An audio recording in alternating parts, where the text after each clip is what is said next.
High, আশা করি সবাই ভালো আছেন। আবার চলে এলাম আজ, ঠিক আছে। তো কাল আসতে পারিনি, কাজের মধ্যে চাপের মধ্যে ছিলাম। তো আজকে চলে এলাম। আজকে যে বিষয়টা নিয়ে আলোচনা করব, আজকে অ্যাকচুয়ালি একটা ম্যাটার আপনাদেরকে শোনাবো, পুরো ঘটনাটা। এটা অ্যাকচুয়ালি আমার দীর্ঘ 1 বছরের লড়াইয়ের আজকে জয়ের রেজাল্ট। আজকে আমি যে একজন ডিজিজড নমিনিকে একটা তার ক্লেম পেতে সাহায্য করেছি এবং তার ক্লেম যে সাকসেসফুলি সে তার ক্লেমটা পেয়েছে, সেই কাহিনীটা আজকে শোনাবো। অ্যাকচুয়ালি সবাই যখন সমস্ত আশা ছেড়ে দিয়েছিল, সেই পর্যায়ে আমি এই কেসটা নিয়েছিলাম এবং আমি বলেছিলাম যে হ্যাঁ, আমি শেষ পর্যন্ত এটা দেখে ছাড়বো।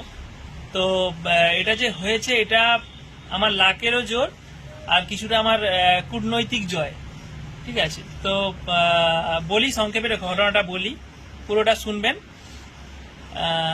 2023 সালের ডিসেম্বর মাসে একজন কাস্টমার একজন নামী একটা প্রাইভেট ব্যাংক থেকে লোন নেয়, বিজনেস লোন নেয়।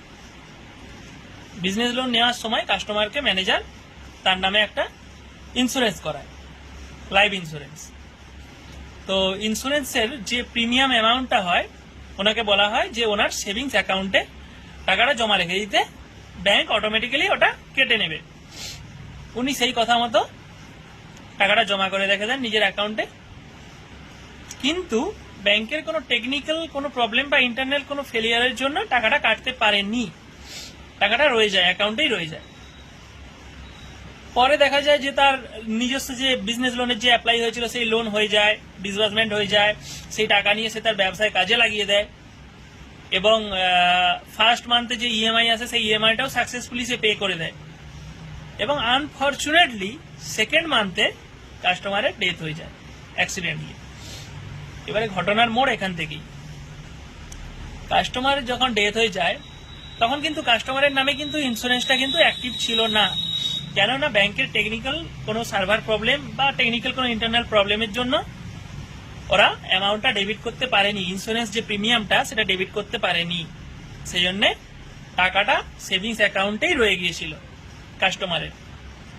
এবারে নমিনি জানতো যে ব্যাংকে একটা ইন্স্যুরেন্স আছে, নমিনি ক্লেম করে, ব্যাংক ডিনাই করে, নমিনি অ্যাডভোকেট ধরে, আরবিআই কমপ্লেন হয়, তারপরে ব্যাংকের হেড অফিসে কমপ্লেন হয়, সমস্ত জায়গায় হেড অফিস থেকে সব জায়গা থেকে শেষে ডিনাই করে দেওয়া হয় যে অ্যাকচুয়ালি ইন্স্যুরেন্সটা অ্যাক্টিভ ছিল না। তো সেক্ষেত্রে কোনোভাবেই ক্লেম দেওয়া যাবে না, সব জায়গা থেকেই ডিনাই করে দেওয়া হয়। ঘটনার সূত্রপাত এখান থেকেই। ডিনাই করে দেওয়ার 3-4 মাস পরে আমার সাথে ডিজিজড যিনি নমিনি, ওনার সাথে আমার পরিচয় হয়। তো উনি আমাকে পুরো ঘটনাটা বলেন। আমি ওনাকে ভরসা দিই যে হ্যাঁ, আমি এটা শেষ পর্যন্ত দেখব। তো এবার আমি আমার ঘটনার সূত্রপাত করি। তো আমি কি করি, আমি প্রথমে পুরো যতগুলো ক্লেম করা ছিল সমস্ত পেপার কালেক্ট করি এবং আমি প্রথমে পুরো একটা ক্লেম, অফিসিয়াল যে ক্লেমের অ্যাপ্লিকেশন, ডিএম মানে ওই ব্যাংকের নির্দিষ্ট ব্যাংকের divisional manager, zonal manager, RM এবং তৎসংলগ্ন হেডকোয়ার্টার কলকাতায় ওনাদের সব জায়গায় পাঠানো হয় এবং আরবিআই কলকাতাতেও পাঠানো হয়। সেখান থেকেও সেম জিনিস আসে এবং সমস্তগুলোই ডিজিটালি পাঠানো হয়, ঠিক আছে, মানে ইলেকট্রনিক কপি।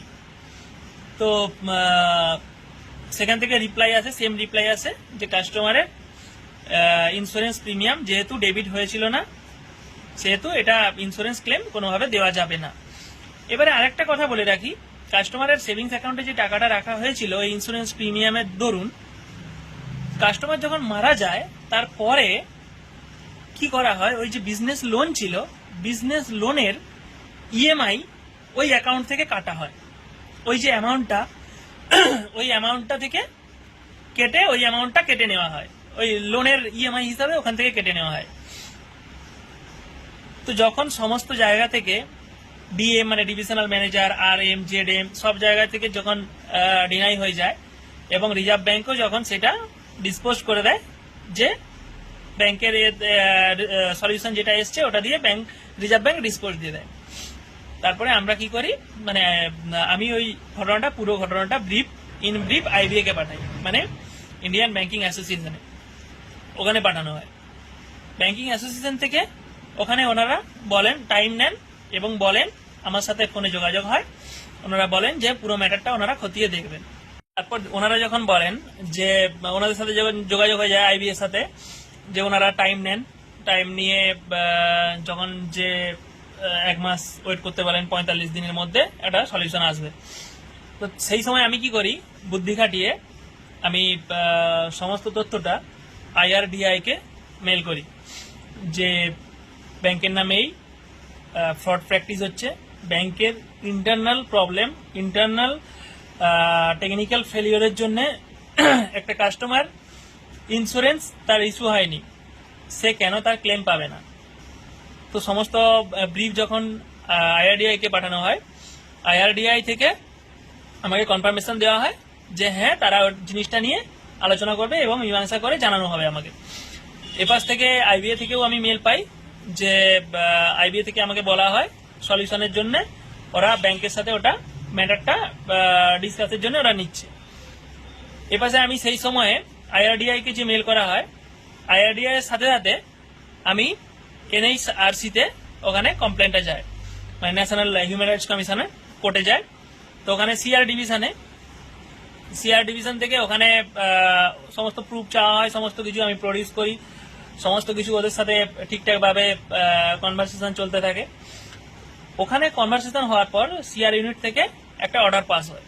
কি অর্ডার পাস হয় না, ওখান থেকে অর্ডার পাস হয় যে উইথিন 45 ডেজ এই ম্যাটারটা ওরা অর্ডারটা পাস করে কার উদ্দেশ্যে না, secretary to the ministry of finance, তাদের উদ্দেশ্যে এই ঘটনাটাকে ওরা ট্রান্সফার করে। এবং সেখানে অর্ডারে বলা থাকে, পরিষ্কার ভাষায় বলা থাকে যে 45 দিন থেকে 50 দিনের মধ্যে এই ম্যাটারটাকে কাস্টমারের পক্ষে, কাস্টমারের বিয়াবে সলিউশন করে জানাতে হবে, এনওসি ওদেরকে সাবমিট করতে হবে।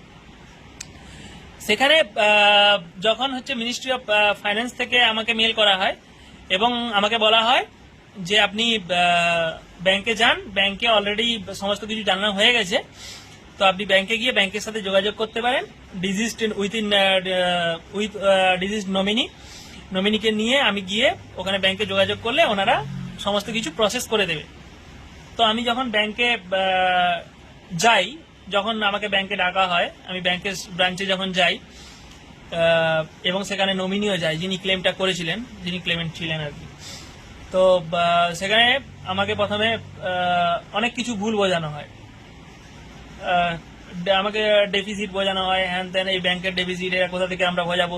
আমাকে উনি ছিলেন একজন বিশেষ পদস্থ ব্যক্তি ছিলেন, উনি সম্ভবত জোনাল ম্যানেজার। তো উনি এসে অনেক কিছু আমাকে বোঝান। তো সর্বশেষে আমার সাথে ডিবেটে উনি নিজে হেরে যান, নিজে হেরে গিয়ে ভুল স্বীকার করেন। এবং আমি যখন বলি যে আপনি যদি আমাদের কাছে কোর্টের অর্ডার আছে, সিআর ডিভিশনের অর্ডার আছে, ন্যাশনাল হিউম্যান রাইটস কমিশনের, এবং মিনিস্ট্রি অফ ফাইন্যান্সের মেলও আছে, আপনি যদি কাস্টমারের বিহাফে না এটা সলিউশন করেন তাহলে আমরা কিন্তু মেল করে রিপোর্ট জানাতে বাধ্য হব এবং সেক্ষেত্রে পরবর্তী যা স্টেপ হবে সেই স্টেপ কিন্তু আপনাকে বহন করতে হবে, সেক্ষেত্রে পুরো ভার আপনার। তখন ওনাদের যে ম্যানেজার ছিলেন, যিনি সম্ভবত জোনাল ম্যানেজার জেডএম ছিলেন, উনি তখন নিজে একটু পিছু হটেন। উনি আমাকে বলেন যে 24 ঘন্টা টাইম দিন, 24 ঘন্টার মধ্যে আমি ক্লেম সেটেল করে দেব। তো সেই অনুযায়ী যত টাকার ইন্স্যুরেন্স ছিল কাস্টমারের, সেই ইন্স্যুরেন্স বলতে অ্যাকচুয়ালি ওটা যখন করানো হয়, লোনটা যখন করানো হয়, লোন অ্যামাউন্টের সমপরিমাণ ইন্স্যুরেন্স ক্লেম করেছিলাম। তো সেই অনুযায়ী আমাদের আগস্ট মাসে কাস্টমারের আমি সাথে গিয়েছিলাম, আগস্ট মাসে আমাদের কাস্টমারের যিনি নমিনি ছিলেন ওনার একটা সেভিংস অ্যাকাউন্ট ওপেন করা হয় ওই ব্যাংকে। তো লাস্ট উইক আমি ব্রাঞ্চে যাই সেই নমিনির সাথে, সেখানে আমাকে টাইম দেওয়া হয়েছিল যে 24 ঘন্টার মধ্যে সেটেল করে দেওয়া হবে। তো সেটা মাঝখানে লাস্ট সপ্তাহ ছুটি ছিল, হয়নি।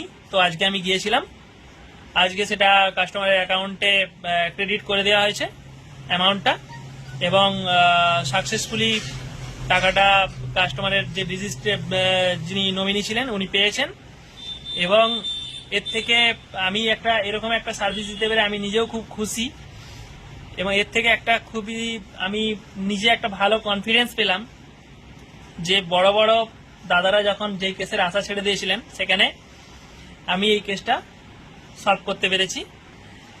এবং এখান থেকে একটা ধরে রাখুন এটা আপনার হচ্ছে ফেব্রুয়ারির কেস, ঠিক আছে, মানে লোনটা ছিল আপনার ডিসেম্বরের 23-এ, মানে ফেব্রুয়ারি 2024-এর কেস।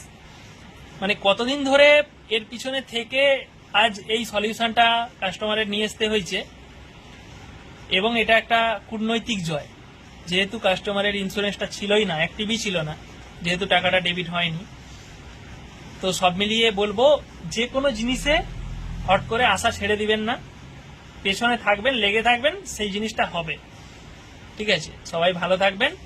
আর ভিডিওটা যদি ভালো লেগে থাকে আর এরকম যদি নতুন নতুন টপিকে ভিডিও দেখতে চান তাহলে অবশ্যই ফলো করবেন, শেয়ার করবেন। ধন্যবাদ।